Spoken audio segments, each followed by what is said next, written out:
जब परमेश्वर ने इज़राइल को चुना तो परमेश्वर ने कहा, मैंने तुझे इसलिए नहीं चुना कि तू बहुत बड़ा था, तू सब जातियों में सबसे छोटी जाति थी, यानी स्मॉल थे बहुत नंबर्स में, तुम कमजोर थे, और मैंने तुझे इसलिए चुना कमजोर जाति को कि इस पूरी धरती के ऊपर अगर मुझे अपना आप प्रकट करना है तो सबसे पहले मैं कमजोर को चुनूंगा और उनके द्वारा मैं अपनी महिमा करूंगा, ताकि लोगों को मालूम हो कि ये अपने बल, ताकत, बुद्धि, स्किल से नहीं जीत रहे हैं, ये परमेश्वर का कार्य है। इमेजिन आज की सिनेरियो को हम हजारों साल पीछे ले जाते हैं, तो अगर परमेश्वर अमेरिका को चुनता, वो स्ट्रांग देश है, सब बोलेंगे अमेरिका स्ट्रांग था इसलिए सबसे जीत गया।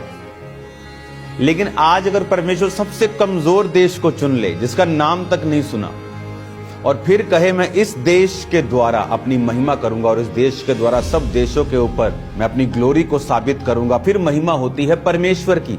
ये देश तो कुछ भी नहीं था, इसने कैसे इतने बड़े देश को हरा दिया। उसी तरह परमेश्वर कहता, मैं तुझको चुनता हूं। तो वो समय जब इज़राइल को परमेश्वर अपने लोगों को चुनता था, वो समय आज बड़े रूप में हो चुका है कि परमेश्वर ने निर्बल जातियों को चुना है। यही परमेश्वर का प्लान है आपके लिए। अब देख लो, आपने उस प्लान में शामिल होना है। परमेश्वर के लिए दिल खोल के खड़े होना है कि आपको अभी भी शर्म आती है तो खुदा को भी शर्म आती है, उससे तो ज्यादा आएगी।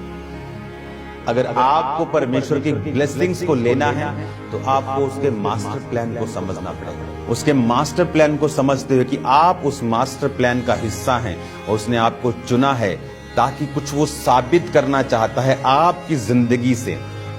वो तभी कर पाएगा जब वो आपको बिल्ड करेगा, जब वो आपको स्ट्रॉन्ग करेगा। आप मेरी बात समझ रहे हैं? जब आपकी लाइफ में वो गवाहियों को पैदा करेगा। सोचो, मैं अगर यहां होता और मेरी लाइफ में ना नशे की गवाही होती, ना हीलिंग की होती, ना डिलीवरेंस, कोई भी टेस्टिमनी ना होती, तो मैं कैसे, मतलब विश्वास में तो रहता, लेकिन आपको लगता नहीं वो फेथ कितना स्ट्रगलिंग होता। इसका मतलब वो आपकी लाइफ में काम करेगा, नहीं तो वो कोड़े खाता ही ना।